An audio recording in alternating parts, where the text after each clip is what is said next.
मित्रांनो नमस्कार. आज एक अशा विषयावरती चर्चा करण्यासाठी आपणाला शाहू फुले आंबेडकर छत्रपती शिवाजी महाराज यांच्या विचाराचे आणि त्यांच्या चळवळीतील नेते कर्मवीर सुनील खांबे यांचे छोटे बंधू डॉक्टर संदीप खांबे आपल्याशी लाईव्ह जोडलेले आहेत. मित्रांनो, सत्याला साथ आणि अन्यायाला लात मारणारी अशी प्रखर भूमिका आहे ती आपणाला सुनील खांबे यांची आपण पाहिली आणि त्यांचेच बंधू डॉक्टर यांना काही दिवसापूर्वी डॉक्टरेट मिळालेलं आहे आणि ते संदीप खांबे आपल्याशी जोडले आहेत. खांबे साहेब, सर्वप्रथम आमच्या नवकेसर वृत्तपत्र आणि नवकेसर वृत्तवाहिनीच्या स्टुडिओमध्ये आपलं स्वागत. खांबे साहेब, 2025च्या ठाणे मुंबई महानगरपालिकेच्या ज्या निवडणुका, सार्वत्रिक निवडणुका लागलेल्या आहेत, ह्याचे पडगम वाजू लागलेत. पण ईव्हीएम मशीनचा जो धोका आहे तो कायम आहे. अनेक वेळा आपले आंदोलन आम्ही पाहिले, ईव्हीएम मशीनच्या आपण तोडल्या, अनेक प्रात्यक्षिकता आपण दाखवली, लोकांना जागरूक केलं.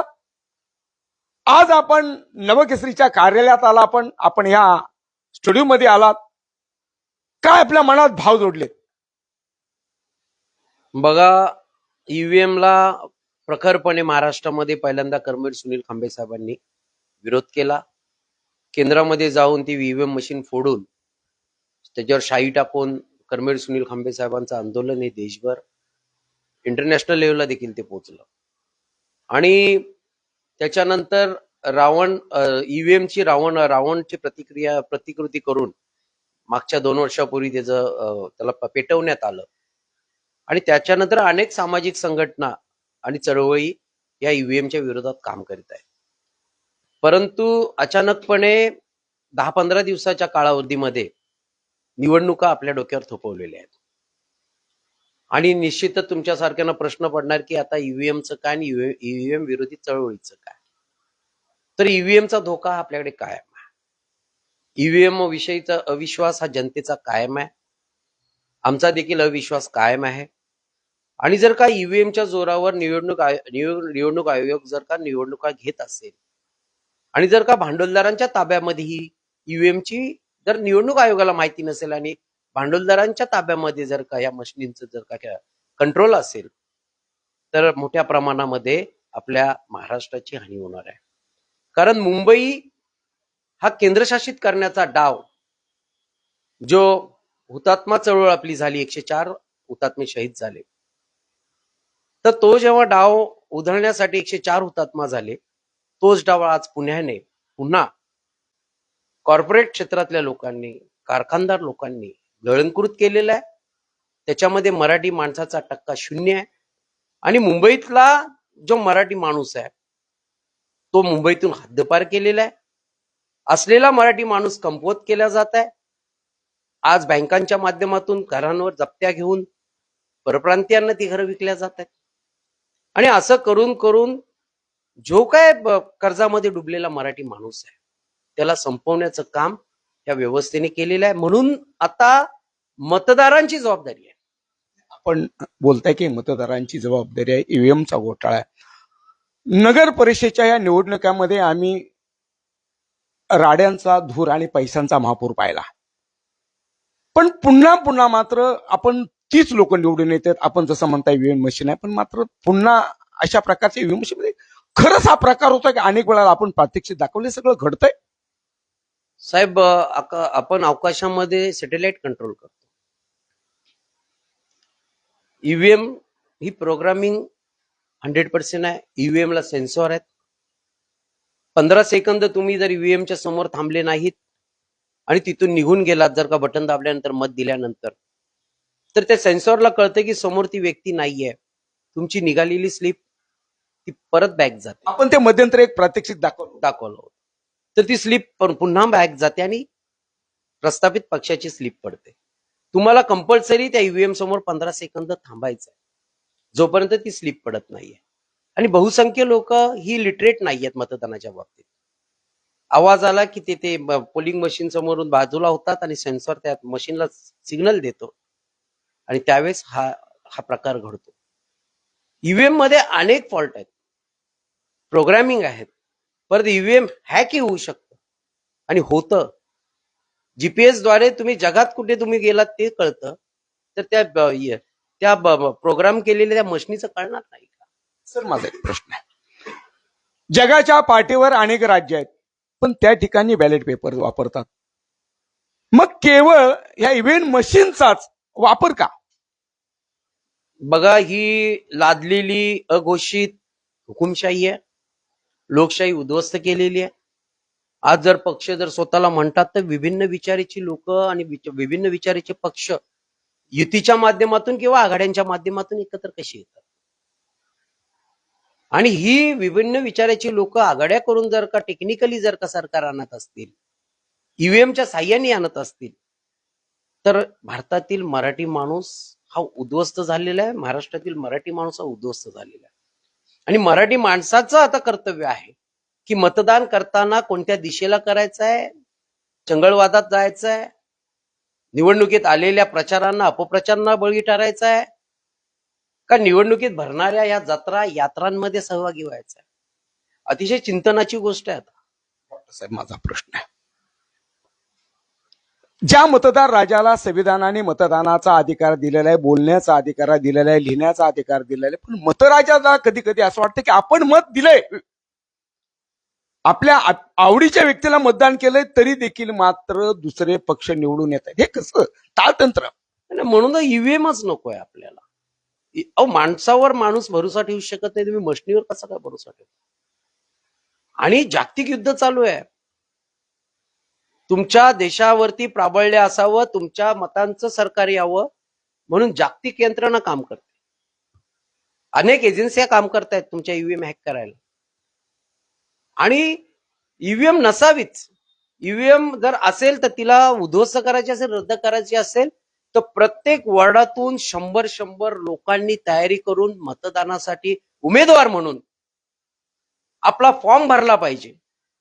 म्हणजे त्या मशीनवरती जे मशीनची प्रोग्रामिंग आहे, त्याचं बॅलेट युनिट आहे, कंट्रोल युनिट आहे, त्याच्यामध्ये 100 फॉर्म जर आले तर 16 याचा त्याचा बॅच असतो. 16 बटनाच्या वरती ती डबल करू शकत नाही, तर 64च्या वर कंट्रोल बॅलेट मशीन ऑपरेट होऊ शकत नाही. म्हणून तुम्ही 100 फॉर्म जर भरले, आम्ही विनंती करतो, तमाम ऍक्टिव्हिस्ट्स आहेत, तमाम सामाजिक संघटना आहेत, जागृत नागरिक आहेत, वृक्षप्रेमी आहेत, पशुप्रेमी आहेत, पर्यावरण प्रेमी आहेत, ह्या सर्वांना आवाहन करतो की तुम्ही उमेदवारीत सहभागी व्हा. तुम्ही ही यंत्रणा कोलमडून टाका. तुम्ही स्वतः उमेदवार म्हणून आपलं डिपॉझिट भरून किंवा जनतेने त्यांना 5-5 हजाराचं सहाय्य करून 100 लोकांची तुम्ही संख्या तयार करा. त्या ठिकाणी ईव्हीएम त्यांना रद्द करायला लागणार आहे. आम्ही तर मोठ्या प्रमाणात आंदोलन करून आम्ही ते उद्ध्वस्त करणार होतो, परंतु 15 दिवसामध्ये निवडणूक लादली. आणि ही निवडणूक लादल्यामुळे आम्ही काही करू शकत. हे टीमवर्क आहे. हे माझं एकट्याचं काम नाहीये, हे अखंड महाराष्ट्रातील जनतेचं काम आहे. डॉक्टर साहेब, आपले वडील बंधू कर्मवीर सुनील खांबेंनी सुद्धा अतिशय असं मौल्यवान अनेक आंदोलन छेडली. ईव्हीएम मशीनच्या बाबतीत अनेक घेतले, मशीनी फोडल्या, आपण सगळं वेगवेगळी दाखवली. पण मात्र बेबंदशाहीच्या जोरावर किंवा दंडुकशाहीच्या जोरावरती मात्र अशा प्रकारच्या ह्या निवडणुका लादल्या जातात आणि मतदार राजाला मात्र कुठेतरी मनाच्या मध्ये उदनस्थिता निर्माण होते. हे सगळं होत असताना आपणाला काय वाटतंय, एक मतदार राजा जागा हो माणुसीचा धागा हो या माध्यमातून आपण मतदार राजाला काय सांगा? मतदार राजाला एवढंच सांगेल, टेक्निकली हे युद्ध आता निवडणूक आयोग, भांडवलदार पक्ष, या महाराष्ट्रातील या देशातील भांडवलदार, कॉर्पोरेट क्षेत्रातील त्याचमुळे कारखानदार ह्यांच्या विरुद्धच हे तुमचं मतदान आहे. हे सर्व राजकीय मंडळी सगळी पटलावरचे प्यादे आहेत, भावले आहेत. ह्याच्यावरती नॅशनल इंटरनॅशनल लेवलचा प्रेशर आणि यंत्रणा काम करते. इथल्या राजकारण्यांच्या ऐहिक गरजा ही यंत्रणा पूर्ण करते आणि त्यांना देशाला गुलाम करण्यासाठी एक शासक म्हणून आपल्यावर नेमते. आणि या शासकांना जर का उद्ध्वस्त करायचं असेल तर ईव्हीएम बंद झाली पाहिजे. त्याच्यासाठी जास्तीत जास्त उमेदवारांनी उभे राहा, जास्तीत जास्त उमेदवारांनी उमेदवारी भरा. आणि मतदारांना सांगत आहे की तुम्ही तुमचं मतदान हे महाराष्ट्राच्या हितासाठी, आपल्या महाराष्ट्रासाठी निर्माण करा. वेगळं विदर्भ, महाराष्ट्रापासून विदर्भ तोडण्याची तयारी जय्यत तयारी सुरू झालेली आहे. आज नागपूरला विधान भवनाच्या समोर नवं मंत्रालय निर्माण करण्याचं काम जोरात सुरू आहे. 2 वर्षापासून ते काम सुरू आहे. तिथली अधिवेशनं थांबलेली आहेत आणि हे काम इतकं जोरात सुरू आहे की विदर्भ वेगळा होणार आहे. म्हणजे महाराष्ट्राचे 2 तुकडे होणार आहेत.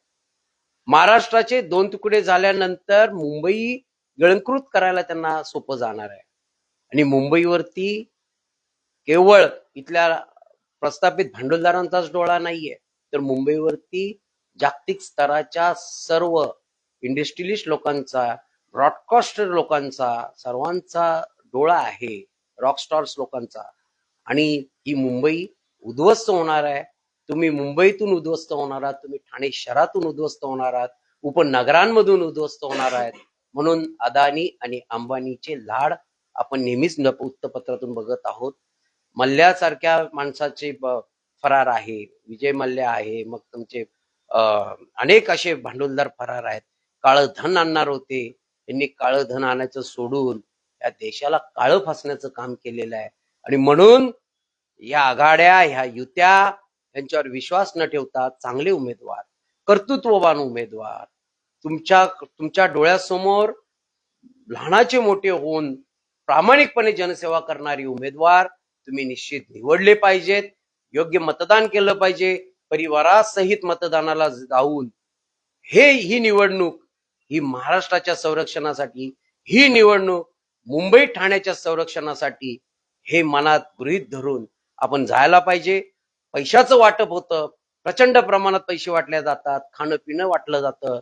तुमच्याकडे पैसे आलेला हा टॅक्सचाच पैसा आहे, हा आपलाच पैसा आहे. त्यातील 51 रुपये बाजूला काढा, ते देवाऱ्यात ठेवा आणि आपल्या देवासमोर ठरवा की मी प्रामाणिकपणेच माझा विचार करूनच मी मतदान करेल.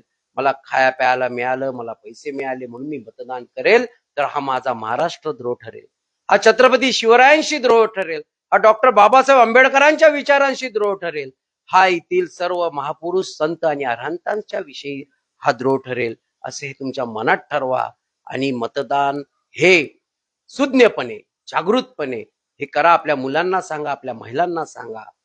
नुकताच आता लाडक्या बहिणींचा प्रश्न तुम्ही मला विचारलात की मगाशी आपल्या चर्चेमध्ये, तर या महाराष्ट्राला लाडक्या बहिणी तर आहेच. कुठली बहीण कुठली नावडती कुणाचीच नसते. प्रत्येकाची बहीण प्रत्येकाला प्यारी असते. आम्हाला मजबूत बहिणींची गरज आहे महाराष्ट्रात. आज एक भाजपाचे मागील आता ही निवडणूक झाली नगर परिषदांची वगैरे, तर भाजपाचे कोण मंत्री, त्यांचं आता मी नाव घेत नाही, ते म्हटले की तुमचा नवरा तुम्हाला 100 रुपये देत नाही, पण आमचे देवा भाऊ तुम्हाला 1500 रुपये दर महिन्याला देतात लाडक्या बहिणीच्या योजनेतून. त्याची जाणीव ठेवून आम्हाला मतदान करा. म्हणजे जो नवरा मरमर मरतो, काबाड कष्ट करतो, कुटुंबाला पोचतो, त्यांचं शिक्षण करतो, या शासनाचे प्रशासनाचे टॅक्स भरतो, तो टॅक्सचे पैसे त्या तिजोरीत जातात आणि त्या तिजोरीतले 1500 रुपये अल्प आपल्याला पाठवतात. आणि त्या कष्टकरी नवऱ्याची किंमत त्या महिलेसमोर, म्हणजे घरातच नवरा बायकोंमध्ये फूट पडणारी ही योजना आहे. ही भाव देखील ओवाळणीमध्ये 100 रुपये देत नाही. भावाने जर 100 रुपये टाकले तर त्याची बायको लाचार. आणि ह्या इंडस्ट्रीज लोकांसाठी तुम्हाला त्यांच्या घरगडी म्हणून काम झाली पाहिजे. ग्रॅज्युएट झालेली मुलं, डबल ग्रॅज्युएट झालेली मुळे झोमॅटो आणि स्विगीमध्ये सर्व्हिस क्लास झालेले आहेत, घरी जाऊन डिलिव्हऱ्या देत आहेत. शिक्षणाला अर्थ उरलेला नाही, शिक्षण संपवलेलं आहे. डायरेक्ट IAS नियुक्ती केल्या जात आहेत. IAS IPS ची परीक्षा बोलतात ना, पदवी स्पर्धा परीक्षा कोण देणार आहे? कारण जर का मंत्र्यांची मुलं, मंत्र्यांचे जावई, मंत्र्यांचे पाहुणे जर का सचिव होत असतील डायरेक्ट, तर ती शिक्षणाचं महत्व संपलेलं. म्हणजे गुलामांचा भारत, गुलामांचा महाराष्ट्र, मोगलांपेक्षा, ब्रिटिशांपेक्षा ही भयानक परिस्थिती ह्या देशावर यांनी लादलेली आहे. आणि ही परिस्थिती तुमच्या मुलाबाळांना आणि तुमच्या सर्व महाराष्ट्रातील जनतेला उद्ध्वस्त करणारी आहे. ही व्यवस्था उधळण्यासाठी EVM बंद झालं पाहिजे. ही व्यवस्था उद्ध्वस्त करण्यासाठी जागरूकपणे तुम्ही एक होऊन एक संघ होऊन तुम्ही मतदान केलं पाहिजे. इतकी मी तुम्हाला कळकळीची विनंती करतो. मी हे करणारा कोणी नाही, तुम्हाला सर्वांना मिळून करायचं आहे, नाहीतर तुमच्या सोबत मीही शय्येवर जाण्यास तयार आहे. खऱ्यातलं आपण बघू शकतो कर्मवीर सुनील खांबे यांचे लहान बंधू डॉक्टर संदीप खांबे आपल्याशी जोडले होते. अनेक प्रश्न असतात आपल्याला बघू शकतो. एकीकडे तरुणांचा प्रश्न आहे, या देशाचा पोशिंदा बळीराजा शेतकऱ्यांचा प्रश्न आहे, आणि या सगळे असताना मात्र एकीकडे समाजमानाचा कळत चाललाय, माणसातला माणूस बदलत चाललाय, आणि अशा वेळेला दुबगलेली मना, लोप पावलेल्या भावनांना सांगड घालण्यासाठी नेहमी सामाजिक विविध क्षेत्रात काम करणारे आपण पाहिलं. काही पूर्वी डॉक्टरांनी सांगितलं की आजचा देशाच्या संरक्षणावरती काम करणारी सर्वसामान्य शेतकऱ्यांची पोर आहे. कुठले आमदार, खासदार, नगरसेवकांचा पोरगा सेनेमध्ये नाहीये. आतापर्यंत शहीद झालेली मुलं ही शेतकरी बांधवांची झालेली मुलं आहे. त्यामुळे मित्रांनो, महाराष्ट्रामध्ये किती जरी राजकारण होत असेल तर मात्र ते राजकारण कुठंतरी थांबणं गरजेचं आहे. आणि ईव्हीएम मशीनचा नक्की धोका काय आहे हे आपल्याला संदीप खांबे यांनी सांगितलेलं आहे. खऱ्या अर्थानं खांबे साहेब, आपण आमच्या या स्टुडिओला दिलेला वेळ आणि आपली नेहमीच मुलाखत एक जनसामान्यांच्या मनामध्ये घर करून राहते.